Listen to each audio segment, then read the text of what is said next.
Hello everybody, welcome to Owen Automotive. We're looking at this XK150 we have under full restoration.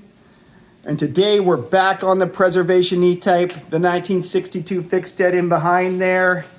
If you haven't seen my original video, this was a one owner car that was dry stored for 45 years.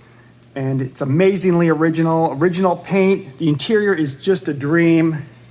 And we're gonna continue the mechanical refurbishment of this car and take apart the suspension today. You can see the motor here, it's been all rebuilt, ready to go in. The original gold paint on that cylinder head. And in detail, this car is utterly spectacular. There's just so many little details that I just love. One of them being this Talbot mirror. Just go by. Now, I know a lot of people will want to see this little A50 in the background, so we'll have a quick look at this. We're helping a restoration along, and we're responsible for the mechanical aspects of this A50. Hey, Dad, can we see under the hood? Maybe we can see under the hood here, painted it all up nice. There's a lot of love been put into this A50. Yeah, have a look at that. Pretty nice stuff. Okay, let's get back to the E-Type. Let's have a tour of the front suspension that's coming out. It's a torsion bar suspension. See the lower control arm there and the torsion bar that's keyed into it. Now this torsion bar runs all the way back to an anchor point near the middle of the car. And it's the twist of the torsion bar that provides this springing for the suspension. Now all the pieces we see here are supposed to be cadmium plated.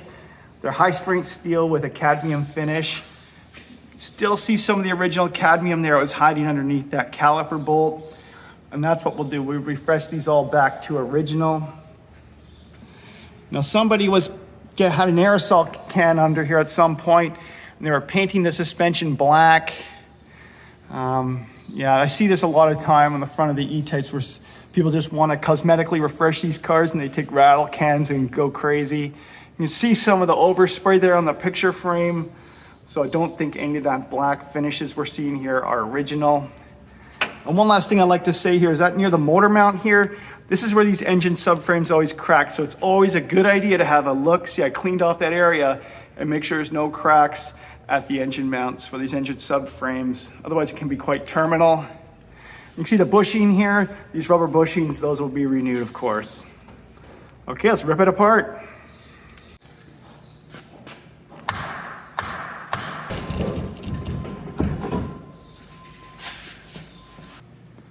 Okay, we're looking at the hub with the splines on it for the wire wheel.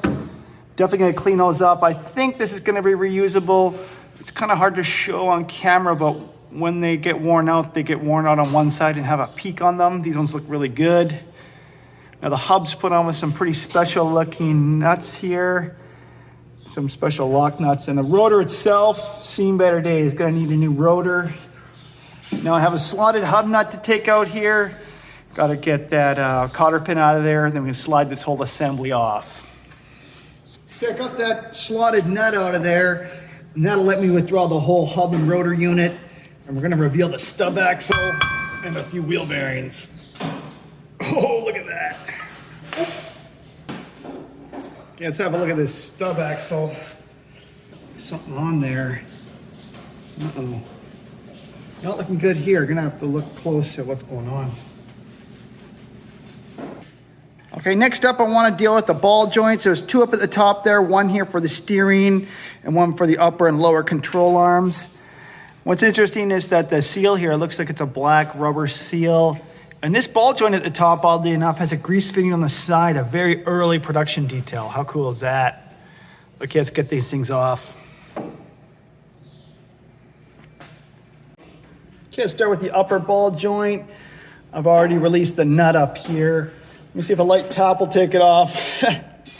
The camera's right in the way of my swing here, but let's give it a shot anyways.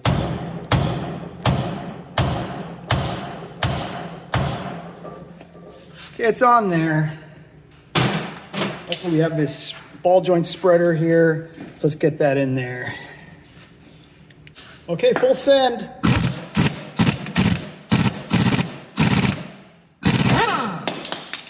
There it is. Woohoo!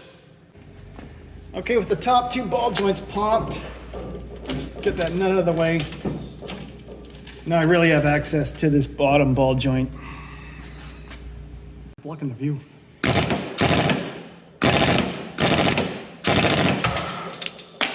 Woohoo! It's off.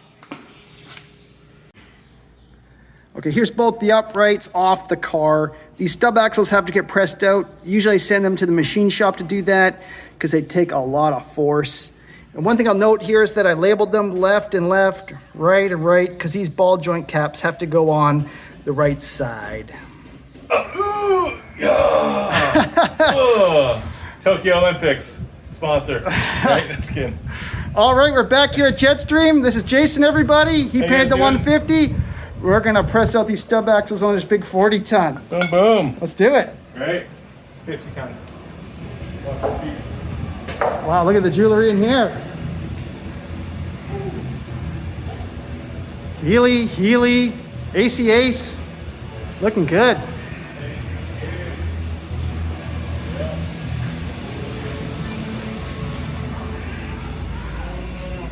Oh, we're on the front. 50 ton. 50 ton. That's the big one. All right, you can see the setup here. Safety first. Goggles, people. It's real acid. Let's see this happen. I'm gonna crank her up. Let's see what happens. Let's see if we can. That's 5 tons. Oh! You definitely need your earplugs in on that one. Wow. So, boom. Awesome. There we go. All right, they're out. Thanks, Jade. I appreciate it. No problem. Is that it? That's it. Got the uprights out of the way. And what that does is it gives us access to the rest of the suspension. So I got to take these upper and lower control arms out and the splash shield. But first I'm going to do the steering rack. You can see these 2 bolts closest to me. They're safety bolts. And they're there just in case the rubber mount in behind shears. So we'll take this out next. Okay, let's get this steering rack out.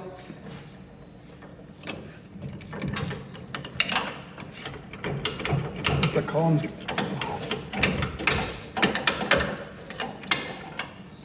Oh, I got 1 bolt here. Put this tool down.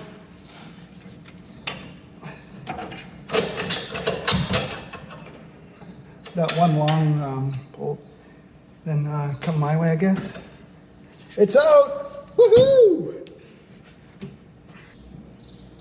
All right, steering rack's out. Rack and pinion steering. One of the main issues was dealing with these rubber mounts. They perished. Look at that rubber. That's no good. So it's nice to replace those. Now it looks like this rack's never been out of the car. There's a telltale sign here, and that's the fact that this one boot actually has lock wire holding it on instead of a clamp. And all cars up to my own 1967, I see that lock wire on original cars. And yeah, I got the minor rebuild kit coming. So that means we'll put on new boots, new O-ring, a new bush, and install this back in the car.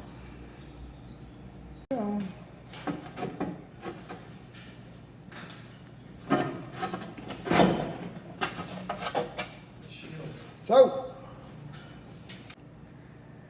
next up, I want to remove this upper control arm. And it's adjustable in 2 ways. One is shims that are behind these fulcrum blocks here on either side. Another way is this fulcrum shaft adjustment. There's actually a flat here to move the caster of the wheel. I'm just going to spray this down with penetrant again, hopefully free up some of these fasteners and get this all free. All right, this fulcrum block here has been fighting me, but I think I finally got it. It was pretty rusty up in this corner. Okay, there we are, it's off. So you can see I was fighting some corrosion there for sure. Looks like I'm gonna have to heat it up to get this apart off the car. All right, we're gonna heat up the upper control arm, the fulcrum pin. Too much corrosion here. Not gonna get it apart without getting it red hot. I think I'm gonna get a new pin on order. This is just too corroded. It's roasting.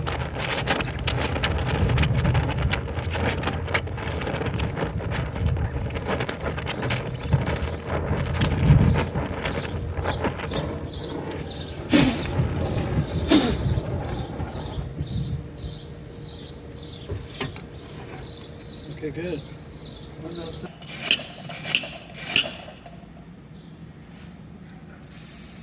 Hey, what's that you're putting on there? It's a special secret formula.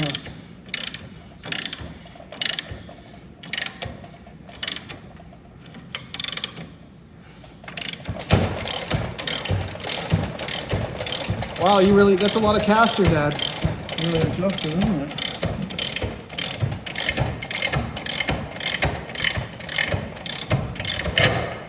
It's out. Awesome, look at that. It's free. So yeah, this is probably what we're gonna replace. It's just too gnarly. The weight's still good though.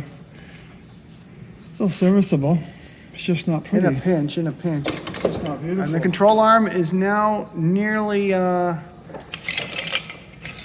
for plating. Just gotta deal with the ball joint. Circlip, pop the ball joint. Yeah, Clean great. it. Awesome, well thank you. Success. The other side now, eh? Let's do it again. All right, next up I want to take off the lower control arms and the torsion bar. And there's a bit of an art to this because they have to be installed correct. There's no adjustment after they're in the car. So I just made a mark here to show the factory setting. I don't think these have ever been out of the car. Otherwise you typically see bashing and whatnot in here. And if I zoom in real close, we can see RH. This is the right-hand torsion bar. It's gonna have to go on the same side and tooth exactly the same way, and then we'll retain the factory ride height. Okay, I put some lubricant up here near the splines, and I've tightened it down firmly at the rear. If it's not firmly tightened down at the rear, there's no hope of having this torsion bar move within the splines. So I'm gonna try tapping it backwards first. That's the way it's gonna go out. But it might not go backwards. Might have to go backwards and forwards a little bit, get some lubricant in those splines, and then we'll finally get it off. Just holding it up with the zap strap. Don't want it flailing all over the place. Let's give it a go.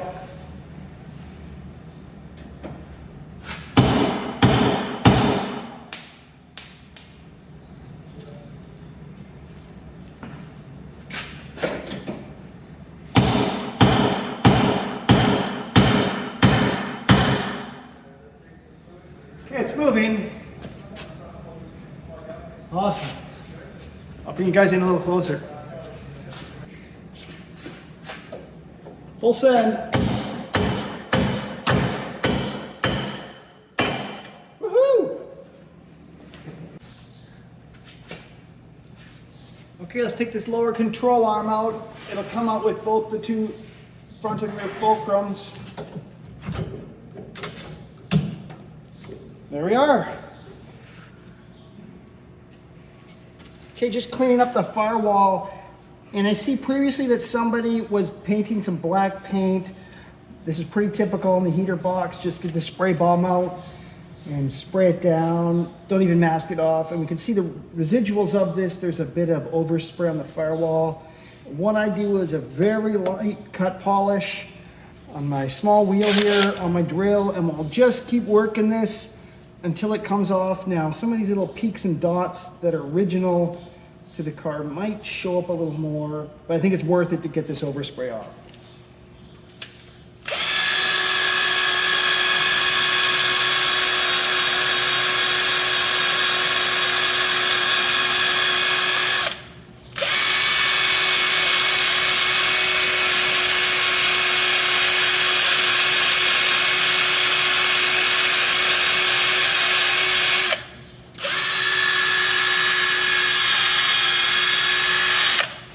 There we go. I think that looks a lot better.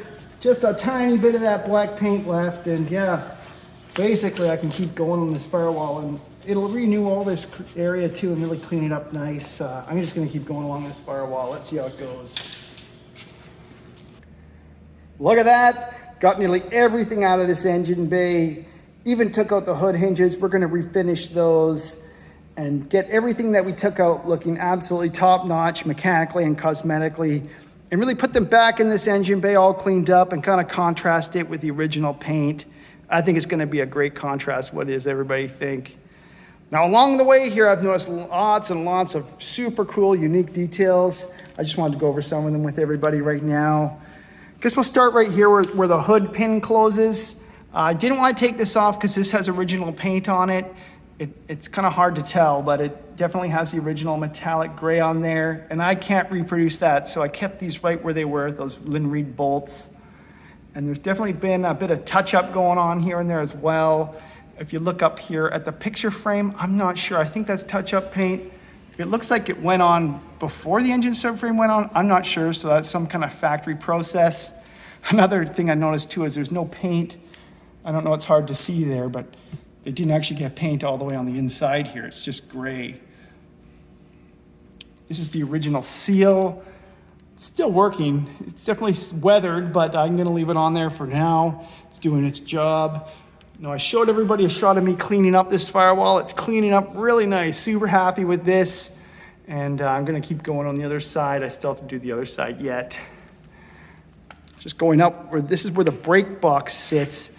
And there's a really cool P here in crayon. I'm not sure what it signifies, but I was really careful not to clean too much, not to get too aggressive. I wanted to preserve that in perpetuity. And where the brake box sits down here, the gasket, there's a bit of a paint roadmap. See that down there? I definitely see the red oxide. That's the first color that went down. Then it looks like a white color went down, then a gray, then like a solid gray, then the metallic gray. Now, I do know that the metallic cars got a solid color before they were sprayed, and I know that almost all the cars have red oxide primer, but I don't know what that intermediary white color is. If anybody knows, please let me know in the comments below. I'm super curious why there's white poking out on this body here and there. So, yep, here we go in the battery box area. Definitely can see some more of that gray paint. That's the paint they put down before the metallic. And these are really cool, the original lead helmets for the battery. Just gonna keep those. Now, while I'm on the subject, I retained the wiring harness. I haven't taken it out. I left all the straps where they are, and that's the way I'm gonna go with this restoration. I'm gonna preserve the wiring harness. It's amazing. It's never been modified. And there's just so many unique details, like this little rubber boot for the generator. I just wanna preserve it. And along the way, we're gonna notice a lot of unique stuff on the wiring harness. Even just this little red flash here by the wiper motor. I just want to keep it all. I think we can preserve it, clean the contacts, and that's going to be neat. I just didn't want to mess with it. Look at even the original way that it was put in with those straps down there. I just want to leave it and respect the originality. You can definitely see all the brazing for these tubes. They're brazed together, not welded. Welding would disintegrate them. And there's a bit of a touch-up going on here. See this 2 colors of gray? That's the same thing I saw on the Firewall. May have been a factory thing or a touch-up after the car was delivered to the dealership. You can see the way it's strapped down here on the subframe. Just gonna leave that in there. I'm not gonna mess with it. And yeah, this picture subframe's looking really, really nice. Sorry, this engine subframe's looking really nice. I spent a long time cleaning it. I'll show you what I mean. Look at the passenger side over there, all grungy, greasy, with lots of tar on it. And this took a long time, but I think it came up really, really nicely. It looks really clean. And I think when we put all the rest of the components in there, it's just gonna look bloody brilliant. And inside the hood here, I gave it a quick wipe down. And one thing I noticed is how roughly painted it is. There's lots of stuff stuck in the paint. It's pretty amazing that the underside of the hood was this rough. And there's the original crayon 2232, that's the body number. So I know this is original to the car, but man, oh man, I can't give painters a hard time about the underside of hoods when you see this going on. Maybe it was overspray when they put the tar in the wheel well. That's probably what's going on. But they just got so much stuff stuck on the inside of this hood. It's pretty remarkable. You see, I haven't really cleaned that area off with crayon. I'm just gonna leave it the way it is. So yeah, still a lot of cleanup on the passenger side. Got definitely a few hours ahead of me cleaning that. But yeah, soon enough, we'll be putting beautiful restored components right back in this car. Super excited. Just spent the better part of an afternoon cleaning out the wheel wells here in the rear end area where the rear suspension sits. Now the rear suspension's fully rebuilt. I'll show you what that looks like. So I just wanted to make sure that the area where it's going is dealt with appropriately. So the first thing I did was clean out these wheel wells. I'll show you the dirt and grime on the floor. There's a shelf up in there and these little ledges here where there was a ton of dirt, and I'm really happy to get that out. Now, as you can see here, there was a light bit of surface corrosion where the rear end was sitting. And this is pretty normal because there was no paint right here. And what I'm gonna do is I'm gonna use some rust converter. That'll deal with the corrosion. Top coat it because rust converter is porous. And then in this chassis leg, this rear chassis leg and these gussets, I'm gonna put cavity protection spray. And I think that's gonna be good in perpetuity for the life of the car. You know, scraping pretty hard here with the wire brush and underneath the undercoater. Yeah, I found some surface corrosion, but nothing major. I can just rust convert and top coat. It's, you know, times like these where the restore's like, there's rust here, we have to do a full restoration, we have to take the whole tub down to bare metal. But that's not true. I see a lot of this on a lot of the cars we get here when we're dealing with rear ends and taking mufflers off. And yeah, I don't tell everybody they need a full restoration. I just deal with the rust in situ in the spots where they are, rust convert them and move on, because, you know, everything doesn't need to be restored fully 100%. So now when we look at the driver's side rear wheel well here, there's a lot of interesting sandwiches going on. I don't even know why there's two ledges up there, but that was holding a ton of dirt that I had to get out of there. And yeah, we can see this flange here. It's been spot welded, an L flange. And then over here towards the rear, it's actually from the factory, they kind of just hammered it over against the skin. And that's just a rust incident waiting to happen, that's for sure. And so I really want to clean it out in there. And I just want to spend a little bit more time degreasing it and refinishing it and creating a nice home for that fully rebuilt rear end. All right, here we are with this rear chassis leg and the slight surface corrosion. I'm not going to leave it there. I'm going to use this rust converter. It's kind of this milky white fluid that goes on, and it needs to be really clean, so I made sure there's no grease here or oil deposits. If it does that, it'll pool. It'll be instantly obvious that it isn't going to stick. And yeah, that's it, really. Super simple. You just leave that for 48 hours. It does its thing. It makes the rust inert, and then we're going to top coat. So let's get back to this area in 48 hours and see how it looks.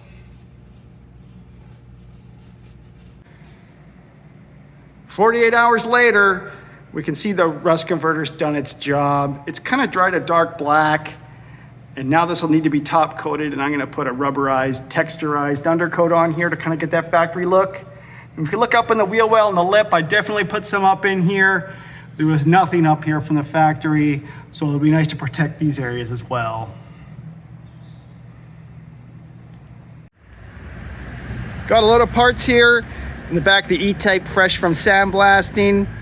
All this bare metal here. We're gonna hang it up and give it a proper epoxy prime and urethane top coat. And I think this is the easiest and best way to refinish metal. All right, everybody. Well, that does it for this episode of the Preservation E-Type.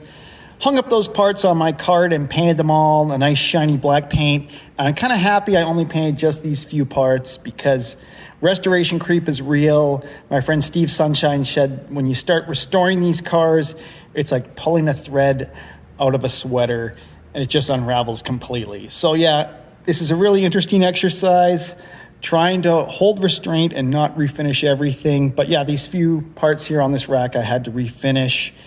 I've taken off as much as I'm gonna take off on this car, and in the next episode, we're really gonna look at this car going together, comparing the new parts with the old, and I can't wait to show you what we have in store for this car in particular. Now, I had a good look at the comments section for the first video. I was curious what everybody thought about this project and the direction we're taking, and it was really split.